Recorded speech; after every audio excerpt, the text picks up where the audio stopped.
Okay, kale nkwaniza kusema official ina josinzira kubanga tulaba subscribing ku mukutu guno nekikiyamba kubanga tofuna videos ezifanaganako bweziti nezisingawo. Tuli live wano Buloba era nga ekitulese tuli ku end of year party ate era nga first anniversary ya team Hamis Segujja. Miss Segujja muzanyi mu Aromatic Entertainment, azanya mu Best Friends, azanya mu Kali Amagwa ne productions endala ezenjawulo ezibadde nga zikolebwa banafa ba Aromatic Entertainment naye nga tuli powered by Honeypot. Akantu kano kakozesebwa omukyala kakuyamba kubira nga tewewala infections naddala toys mukozesa bino bye mukozesa ate sine kakuwa n'akawowo akalungi kale osobola kasalinga mu pharmacies ezenjawulo gwe gende bagambe nti njagala Honeypot ojja kubanga ate otegera kyenkutegezaako bova mu festive season yeno genda manafa ba Mystic Saloon basangwa Wandegeya ku Bombo Road emabega wa Stanbic Bank bakola kubami n'abakyala ate nga babakola bulungi nnyo mu festive season yeno balina offers ezenjawulo bakola pegchiwa manchiwa na buli kimu kyolowoozaako mu nsonga ez'okwewunda bajja kubanga ate bazikukolera kati genda kubanafa ba Mystic Saloon bajja kubanga ate babikukolera ebifanaganako webityo. Tuli mu festive season as well era nziramu kubanga ate nkutegeeza kuba naffe aba Tabula Property Services batunzi battaka basangwa nasi na ku stage yo ku store abakutegeeza nti no festive season yeno wegulira proti ku makogo naga from ekibuga Kampala proti zabe ziri ku sente ntono nnyo ate nga bakutegeeza nti balina ne offer mu festive season yeno okola otya ogula proti emu ne wangula proti ey'okubiri okikola otya bw'ogula proti n'osasula ebitundu 5 ku buli 10 ogenda mu draw esobola kubanga ate kuyamba okuwangula proti endala kale enamba ejjo ku screen eyo gyoba okubako okusobola kubanga ate obafuna aksola gwe yeetaaga kubanga ate ova mu kibululu nawo bakutegeeza nti banonyeko bagamba nti balina buli kika kya sola kyeweetaaga ezakisa buli kika ky'amatala kyoyogerako ekola ku buli kintu kyonna kyolowoozaako bagirina balina security cameras zosobola kubanga oteekewaka nga zikolera ku sola balina security lights ezisobola kubanga ziteekako ekyo ne zejjako emisana ate nga bwe zikyajinga kale enamba gyola ku screen eyo gyoba onteekako okubako okubeera nga ate ofuna bannaffe ba Aksola tusembyeko yo bannaffe aba Arapex Tile Adhesive Cement asiba tiles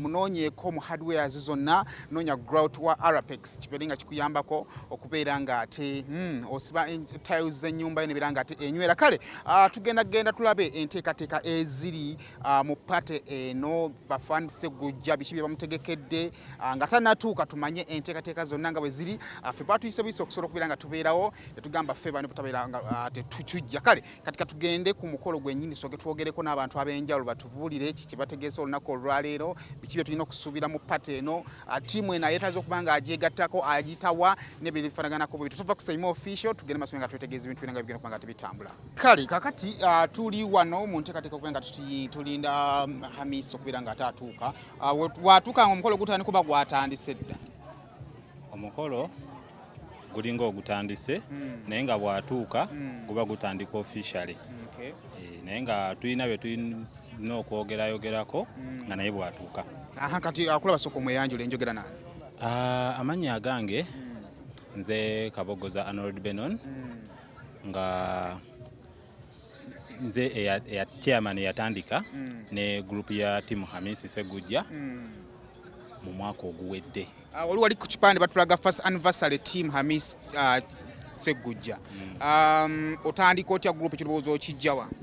Ekirowoozo kya group tekyava ku nze ng'omuntu kyava ku muwala ku mukyala eyali awagira ennyo Hamis Segujja naye ng'ate amwagala nga ye ng'omuntu n'asalawo amukolere gurupu kati bwe yayogerako naye n'amukwasaganya n'omukyala omu ne baba nga batandika gurupu eyo kati nze bandeetamu nga chairman ng'omwami chairman yasookamu naye nga yalimu abakazi bokka. Kambuuze lwaleero mu pate gye tulina eno ekisooka omukulu agimanyiko atagimanyiko? Pate eno omukulu agimanyiiko agimanyiiko weewaawo mulimu byatamanyiiko ng'ekirabo kye tuyinza omuwanga ffe bafaani be naye nga pate agimanyiiko. Kati atulaba asuubire ki nga mu nnaku olwaliro byonna bye tugenda okukola atusuubire ki? Asuubiremu ebintu bingi mulimu okusanyuka okuwaŋŋana amagezi n'okuwulira ebyo ffe nga ffe abatono bye tusobodde okukola gurupu endala oba oli awo bye zitakola. Omuntu ayagala okwegatta ku gurupu eno akola ati? Ffe nno okutwegattako tetulina bisaanyizo bingi nnyo bye tusaba. Ffe okutwegattako kasita oba nga oli muwagizi wa papa waffe batumutwala nga papa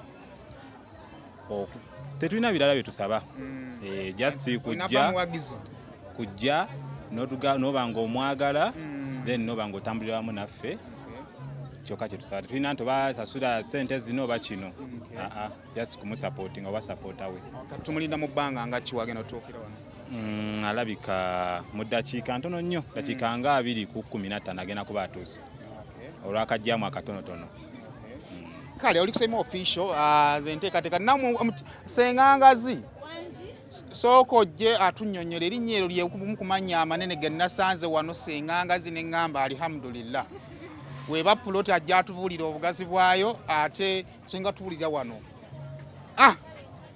anjituuze wangi ogamba otya neewaananga bulijjo neeyagala olwo wali waka wali ku dduuka wali mu katale erinnya ne likugonnomolwako erinnya eryo nakolerera kolerere nalisomerera amanya mu bujjuvu gwani nze Nagujja Asha stroke Segujja kale ate liri ligiramu we Ssengangazi eryangazi nalisoma ebyo bitiibwa nalisoma nendifuna ne bantikira obwa Ssenga singa sooka obuze okubakulaba abawuliriza ane nsanyusa obbalaba Ssengangazi Nagujja Asha stroke Segujja Ssengano waatuddeko akatebe akabunyi kati wawe wava erinnya nze simanyi olunaku olwaleero mu gurupu eno okolanga Ssenga gurupu eno ndi muwagizi wa Hamis Segujja naye nga tubeera ne programs ez'enjawulo programu y'obwa Ssenga bw'etuuka abaana bonna mbakolako ab'obuwala n'ab'obulenzi mbabuulira ku bimu naye nga tulina ne kkojja ne tubawo ekyokya abaana ab'obuwala bigambo ki by'osinga obbalambika abaana ab'obuwala mbalambike Sengano toyonoona ekitiibwa ky'obwa Ssenga nno nze sijja kukyonona naye nga kale mu bufunze mbalambika byonna omukyala omuggumivu byateekeddwa okuba nabyo mu bufumbo bwe byonna okuva ku kyomanyi ekyentandikwa paka ku kisembayo abaana ab'obuwala bajjeyo basinga complaininga ku kyennaku zino abaana ab'obuwala basinga complaininga ku baami baabwe embeera balwawo basomesa mmwe abasajja muba bingi bye mutamanyi ne mubamenya mubamenya so nga singa nammwe oba mufuna emisomo egy'enjawulo ne babasomesaako mutumenya kati olugwenga Sengano bawa amagezi ki mweyongera okusoma kubanga ngamba abaana ab'obuwala bazeewo nga bakaaba nze mbagamba omwami wo era bangi mu gurupu yange abaana ab'obuwala mbagamba ne bampa abaami baabwe ne mbasomesa fumite mbooza otuuse ku kinyusi mbasomeseza ddala ne mbawulira balina okukwata we twasomeranga chemistry nga practicals ezo we tusingira ddala okukwata kaakati practicals tumanyi okutegeka emisomo era tunatuleka nja kuyita ne tuleeta ebintu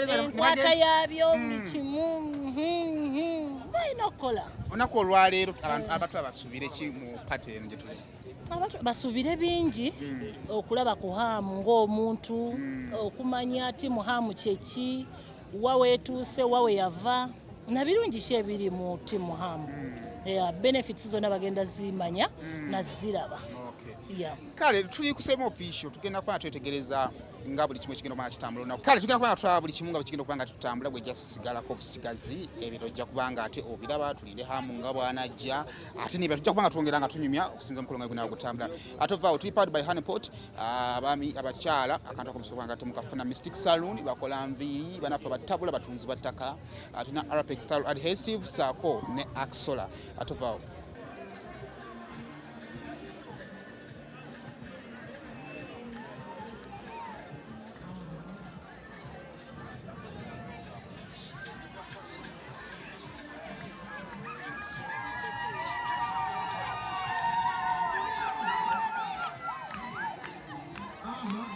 no ekigenda okubeerawo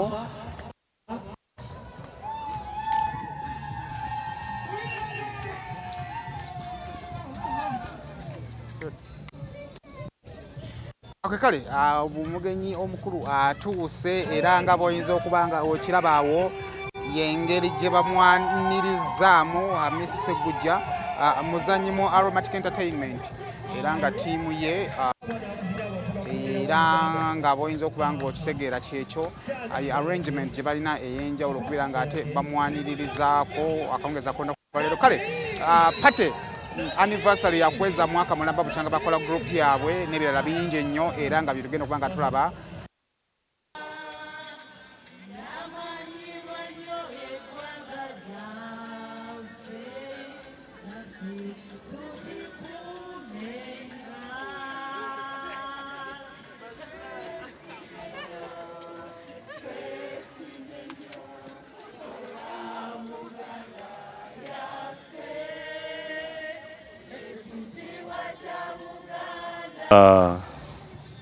kantwala omukisa guno okubaaniriza mwenna aba Team Ham kyemmanyi ffenna abali wano kati obozze leero obaddi oli wa Team Ham sigenda kusosolamu ani oba ani.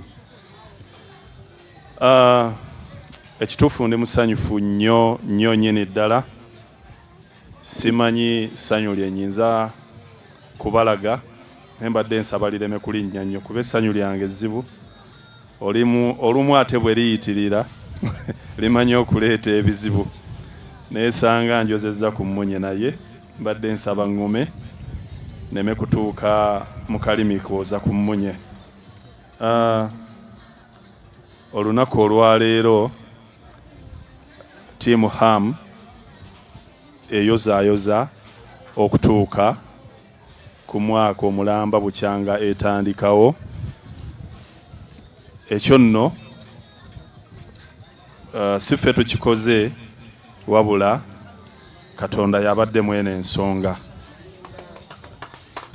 kubanga bangi abagenze naye ate ffe tukyaliwo era ngenda kwongera okwebaza Allah Jalla waala nti ttiimu eno bukyanga etandikawo tetulinaako munnaffe yali atuvudde ku maaso tukyali balamu ffenna. Ekyo nno kyamaanyi nnyo kubanga abantu tuba bangi mu nsi era Katonda atwala oyo gw'aba ayagadde naye aba Team Ham akyabasosodde tukyali balamu kitegeeza atwagala nnyo. Ngenda kwebaza olukiiko olufuzi olwa ttiimu eno Team Ham abakulembeze abalonde mwebala okuweereza ttiimu nga bwe kisaanidde. Ate mu ngeri y'emu ngenda kwebaza obukulembeze obwasookera ddala obwateeka ettaffaali eddene ennyo oba oliawo ffenna eritutuuzizza wano gaali maanyi gammwe era mwakola kyamaanyi nnyo nga mukulembera omukulu Arnold Benon Kabogoza nga bwe mwamuwulidde mu bigambo bye. Kantwala omukisa guno omulala okwebaza mwannyinanze ate okumusaasira ebimutuuseeko kubanga abadde ajja ku mukolo ate n'afuna obuzibu n'afuna accident. Saba Allah Jalla waala amuteekeko omukono gwe omusaasizi era amusuuse.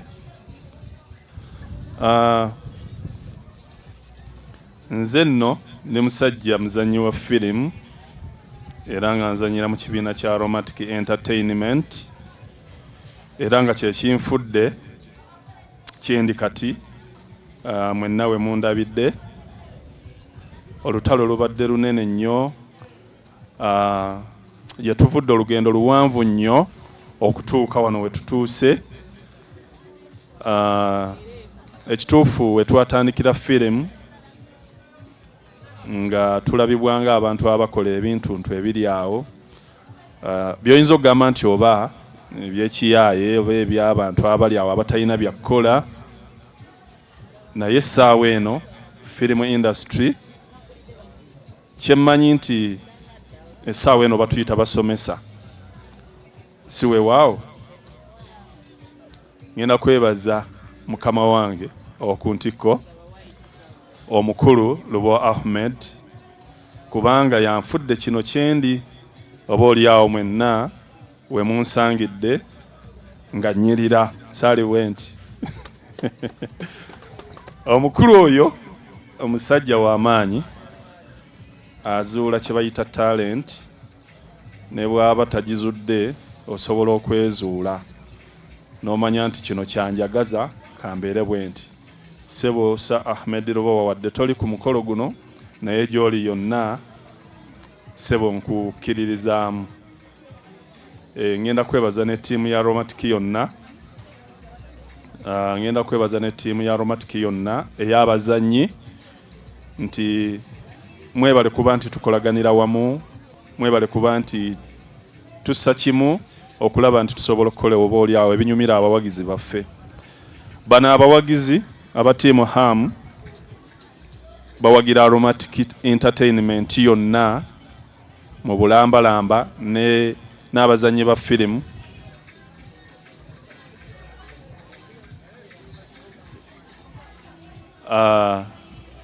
Ngenda kwongera okusaba okwebaza abawagizi bange bonna nti bano abawagizi mu bazannyi bonna abazannya ebina Uganda, mu bazannyi bonna abazannyira mu Aromatic Entertainment basalawo ne bagamba nti firimu tuziwagira naye tusazeewo okuwagira okubeera ba diehards ba Sseggojja Hamisi Ssaalongo.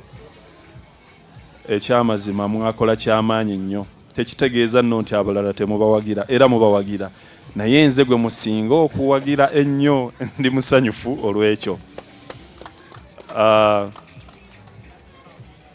Ngenda kwebaza mwannyinaze oyo gwe muwulidde bayita Ngazi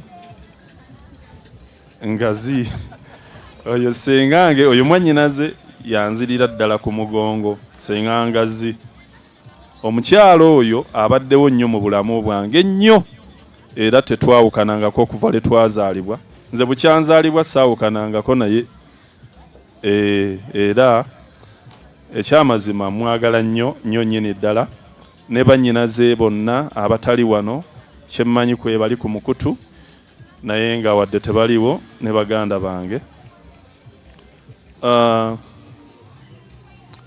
Ngenda kuddayo waggulu nebaza obukulembeze obw'omukulu Kayiki Muhammad nga yatwala kati nno yavuga ttiimu HAM ye ssentebe omulonde. Ngenda kwebaza ssebo yonna gy'oli ondi wano ssebo kyeyamaani omulonde. Ngenda kwebaza nti weebale okuba nti wakkiriza nojja mu lwokaano, era kyemmanyi nti ttiimu ogenda kugikolera oba oliawo ebikola ki ebisinga. Bannange nze bwe nsalawo kwogera obudde buyinza okukya naye ngenda kendeeza ku bigambo byange. Ntegeezeddwako oba nja kuba neetumiikiriza naye kankireke.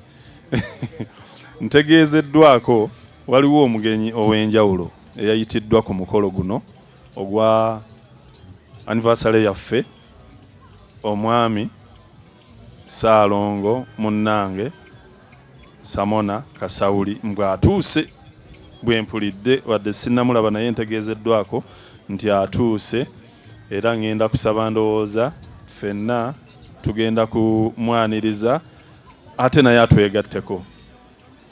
Ngenda kusaba ssebo Chairman kankome wano olw'obufunda bw'obudde ate tulabe kyekiddako, naye nga ndi musanyufu nnyo bya nsusso okuba nammwe.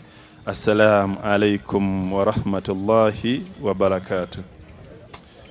Mpozi nga sinnavaayo ngenda kubasaba okwongera okufollowinga waaka waffe ali ku YouTube channels zaffe. Waliwo Trust Film Uganda ne Aromatic Entertainment, nti waaka waffe gyali. Ate n'ekirala omukulu gwe bayita Saimo Official Kawalaata, era naye ayongera ate n'abataggululira ku mukutu gwe ogwo ogwa Saimo Official n'abataggululira ne mwongera okumanya ku bazannyi bammwe ani akola ki ali biki azzaako ki n'ebirala. Kale kankome wano olw'obufunda bw'obudde. Assalamu alaikum wa rahmatullahi wa barakatuh. Mbalamusizza nnyo bassebo ne bannyabo, mwebale nnyo, mwebalire ddala okuba n'omutima ogw'obwegassi, era nsanyukidde nnyo endowooza yammwe eno kubanga kijja kubaleetera okukulaakulana awamu n'okwongera okumanyagana n'okwongera okutambulira awamu. Ssebo naawe weebale nnyo okukola omulimu gwo n'ogwagala n'otuuka n'okufuna abawagizi abo bonna bempulidde newankubadde nga tebaliiwo olw'ebizibu ebiteebereka. Era nange ndowooza nja kubawagira.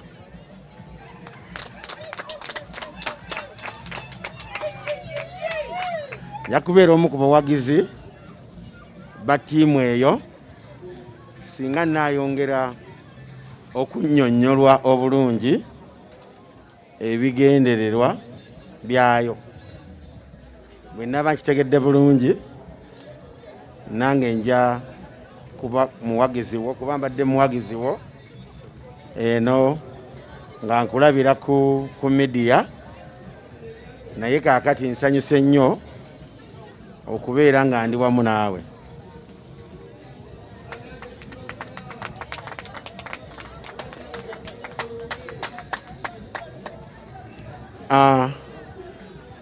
Nina emirimu mingi gye nkola nange, naye nze bwe mba nsanyuse ebigambo bimbulako. Temugamba nti omusajja alina ebigambo bitono kasite kasansanyuka.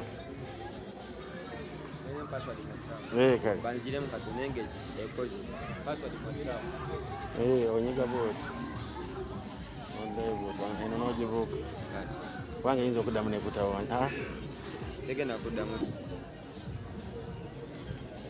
Nze bwe nsanyuka nnyimba buyimbi, naye ndowooza leero sigenda kuyimba olw'ensonga obwedda mpulira salaamu ate ennyimba zange siza okkiriza labira kunze ofuna obuvumu omwesige tewali yasinga Yesu alina omukwano mungi tewali yasinga Yesu alina omukwano mungi singa yantawanya ensuubi lyambula dda abalabe ne baseka nga nsiranye kumbe Yesu yamanya sinazaalwa bonekayi bamujoga kumpi kumutta naye ate mwattu kamaniye yasooka okufa nno oye yayamba nze tasola mwina abagala tatunuulira ndabika asomye n'atasomye ayaniriza tewali yasinga Yesu alina omukwano mungi tewali yasinga Yesu alina omukwano mungi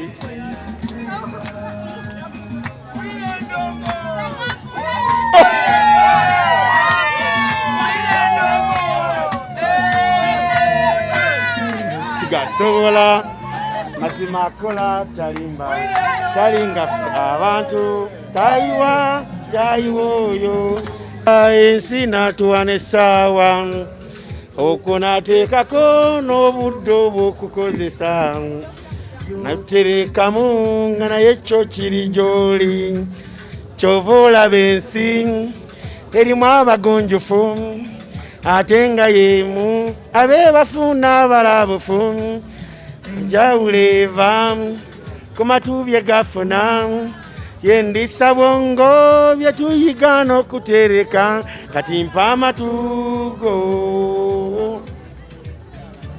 kuwe ku byange bye nfunye wulira kano essanyu ku nsi si kyonoonya essanyu kwagala ky'olina n'okyeyagaliramu munanga b'amaanyi si be baba abawanguzi ab'amaanyi be baba bataapowa nga balemereddwa musubbaawa sendi musubbaawa wuliriza point tekiriyo kyenaafiirwa bwe nkoleeza emisubbaawa sendi musubbaawa kisubbaawa ez'emisubbaawa zendi musubbaawa wuliriza yo kyenaafiirwa bwe nkoleeza emisubbaawa zendi musubbaawa kisanga ekyo kyogezezaako n'olemererwa wejjusanga ekyo ky'olemereddwa okugezaako ekyama ky'okutuuka kuba kusimbula olaba n'olulamaga lutandika na kigere ekimu olugendo lw'omu ng'ogenda ly'omanyi lusinga olw'ekikoosi nga mudda gye mutamanyi weerabire nnyo oyo eyakulumya ojjukirenga nnyo ekyo kye wamuyigirako omusana bwe gwaka buli omu agukaaba naye mu muyaga omungi mw'olimanyira ddala akufaako emisubbaawa sendi musubbaawa so kyenaafiirwa bwe nkoleeza emisubbaawa zendi musubbaawa subbaawa nkoleeza emisubbaawa zendi musubbaawa fiirwa bwe nkoleeza emisubbaawa zendi musubbaawa wulira kano kyekikulu ku nsi kuno abantu batwalirenga ddala ng'ekyomugaso waabwe watali wandibaddewo otya ggwe gamba abantu abalala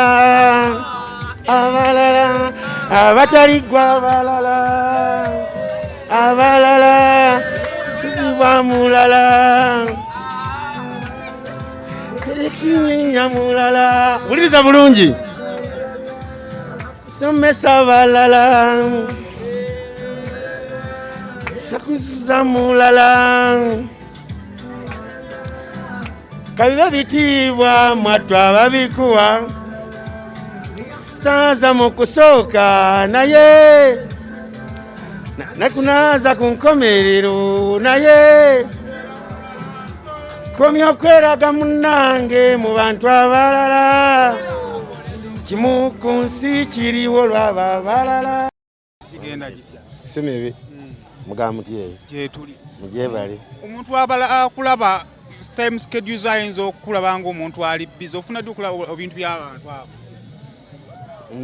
mbiraba awo nga maze okulya sapa nga ngenda okwebaka nenteekako awo nembiraba era ne busidi bwabwe mbugula nembulaba lwakuba ennaku zino tebakyabufulumya abaana babucupulanga tebakyabufulumya naye kati mbalabira ku YouTube ne ku TikTok gigenda gityasa simebi mugamba mutyeyo gyetuli gyebale tugambe nti nno buli gwowagira bw'oba ofunye omukisa okugenda ku kabaka kategese osobola okugendayo oba amisi wanjawulo mukko yampise yampise kati nimba nga sola mutenguwa nenkitetenkanya nentuuka gwe nga omulabi w'ebina Uganda okusinziira gyolaba gye byava okuva edda nga byabira ku CD paka ne bituuse kati ng'osobola n'obiraba ku YouTube olowooza bikyuse kyenkanawa? Bikyuse nnyo kubanga luli wali olina ggula buguzi CD yokka naye kati oteekako MBs zo n'oba ng'obiraba kitegeeza nti waliwo enkulaakulana era mbasaba bongere mu maaso. Yesebo nkulabyeko ng'oyimba ennyimba za gospel Saala ng'afukira ddala muyimbi. Yesebo ndi muyimbi ate omulokole kati nnyimba ennyimba za gospel n'ezitali za gospel ezibuulirira abafumbo ezibuulirira abakozi b'emirimu enneeyisa y'abantu. Yesebo Alongo omuziki okubamu gwa kunyumirwamu gwa ssente kuba gwa kunyumirwa n'okubuulirira kubanga tewali wantu wonna we baali bampise ne bangaaja ng'oyimbe tukuwe ssente naye ntuuka butuusa awo nga babadde bampise ne nsanyuka ne mbayimbiramu. kati olwo singa okera ku makya oli n'agamba bannaye Saala ngo Christmas etuuse jangu tukulange. Ekyo sinakirowoozaako ekyo sinakirowoozaako. Yesebo naye nga nnyimbira ddala kubanga bw'oba otunuulidde ennyimba zange siyimba buyimbi naye mba n'omulamwa. Ki byakuwaliriza okutanga okuyimba? Bwe nalokoka bwe nagendeyo mu kyaki nabulira bulizi nga waliwo ekintu ekiŋŋamba yimbirako ku Mukama ate bwe nagezaako okuyimba ne ndaba nga bijja ate nga okuva edda nga nkyali muto nga nkyali mu kyalo eyo nabajjanga ebidongo bino eby'emiti nga nkubakuba ennyimba zange awo ento naye nga era kunyumirwamu naye kati ate bwe nalokoka ne mpulira ekintu ekiŋŋamba yimbirako ku Mukama naye nayinza atamanyi kuyimba nakikola ntya kati nengezaako oluyimba olwasooka lwe bayita mpa omukisa ne lukola bulungi nnyo bano ne balwagala ne beewuunya era ne ntandikira awo kati nyina ennyimba nga 20. Sawa oba oyiiya? Yesebo si buli ssaawa kijja buzira munalumu. Kale Saala nkatukute ndowooza. Kale sebo webale nnyo Mukama akumpere nnyo omukisa. Kale ali Sina buzibu Simon. Ogamba otya mukulu Simon? bigenda bityo? Bitambula bulungi sofa. Yesebo nabadde ndi awo nenfuna invite behind your back nti nno tiimu egenda kucelebratinga omwaka gumu. How does it feel mu kutandika? Muntandikwa like kitandika kiwulikika kyo kubanga tiimu ewezezza omwaka mulamba? Ekyamazima kimpa essanyu okuba nti omwaka mulamba kati guweze ng'abantu bano okuva lwe basalawo nti mu bazannyi bawagira emizannyo gyaffe bawagira firimu zaffe nti naye mu bonna balondamu kuwagira Sseggujja Hamisi. Kimpa essanyu okuba nti tuwezezza omwaka era ne kindaga nti okusinziira ku kye bakoze omukolo engeri gye bagutegeseemu kindaze nti banyongedde amaanyi nange ne mpulira muli nti abanjagala oba abanfaako balina kye bandowooleza ekyenjawulo oba oli awo. Okwogana ku ttiimu endala zisinga kubeera kudigida kulya ssente no mpulidde mbasevinga ssente ne beewa ssente ekyo gwe kibagamba banakyo wakigwamu ogwi nga bwe bakitandika? Baleeta ideas ez'enjawulo ku kigambo kya ssente ate olw'okuba nti nange ndi muntu awangaalidde mu bintu ebyo ebibiina okutereka ssente saving ne mbagamba bagende mu maaso saabagaana kirowoozo kyabwe ne batambula nakyo era kati we tuli sofa kigenze kitambula bayinamu cash round beewa ssente buli wiiki mulimu ekya saving eyo yagaziye bwe tuba tugambye kugyogerako obudde buyinza okuwanvuwa naye nga mulimu enkola eya saving oterekayo ssente kusinziira z'osobola nti nze wiiki njasobola bwe ziti oba omwezi njasobola bwe ziti ebbanga bwe liyitawo abazeewola bazeewola ne bazikomyawo ate abalala ne bazikozesa bwe batyo n'ebiruubirirwa weebiri eby'amaanyi ku nsonga eyo eya saving mulimu ebintu ebitunuuliddwa okukola bizinensi ey'awamu bambi abaana abo balina omutima bizinensi ey'awamu okugula ettaka ng'eryo okukola bizinensi nti eno gye tutaddewo oba dduuka litunda bwekiti ne bwekiti kigenda kubanga nga ttiimu nti ffenna eyo bizinensi yaffe era ekivaamu tukiganyulwamu kyenkanyi. Akyulika ku kyo kubanga oyinayo abantu ebo abakufiira ku mutima nga bagamba ffe Sseggujja tetuvaawo. Mukulu Saimo, ekintu kino simanyi nange nkyewuunya kuba mulimu abantu abanjagaliza ebinene ebisinga ne ku bo. Abamu banjagaliza ebinene oba oluusi ebinene ne ku nze. Waliwo omuwagizi omu yaŋŋamba naye mu butuufu singa nze nannyini nnyumba eyo mwozanyiranga Kateregga nandigikuwadde kuba ndaba ogijyamu ogisaana. Amangu olaba omuntu kyakwagaliza kiki kinene. Waliwo omuwagizi omu yaŋŋamba nti Mukulu Sseggujja ndabyeko banno nga bavuga amamotoka ag'enjawulo naye nze singa mbadde n'obusobozi obukugulira emmoloka naali gikugulidde ng'olaba bambi kyayaayanira awulira kyekinjamu. Naye oba oli awo omuntu alina ekirowoozo ng'ekyo tomanya wayinza okuvaayo ate alina obusobozi obusobola okumpa kyandowooleza kyanjagaliza. Era bwe mba nkifunye nsobola omugamba mukimpadde babiri n'ono eyasooka ekirowoozo ekyo. Kale kwegamba bambi bakwagala bano abaana banansonyiwa bayita abaana kuba banteekako ekitiibwa ekya papa bampita papa. Kati nange kyankwata mbayita abaana wadde nga mulimu abaki abakulu. Kimpa essanyu ddene nnyo. Bigambo ki ebisembe by'oyinza okuwa abawagizi be abali abakugoberera?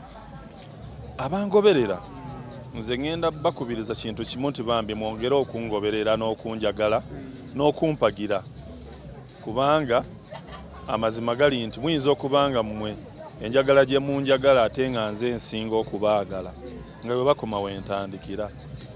Kubanga nze sirina muwagizi gwe siwa kitiibwa, sirina muwagizi gwe sisobola kwogera naye ne bw'aba afaanana atya, sirina gwe sisobola kuddamu mesegi ye bw'aba nga aginsindikidde ne bw'aba afaanana atya.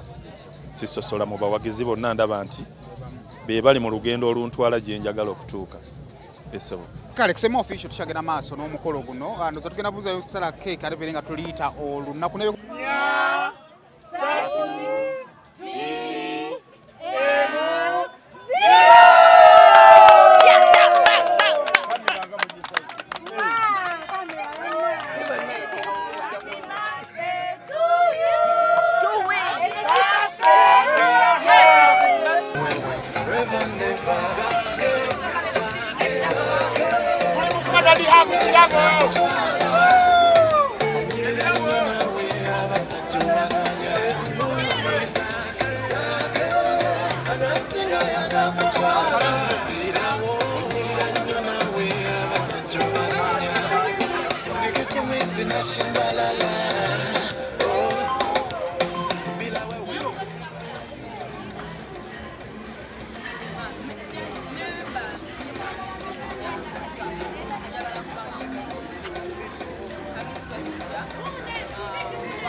Guy.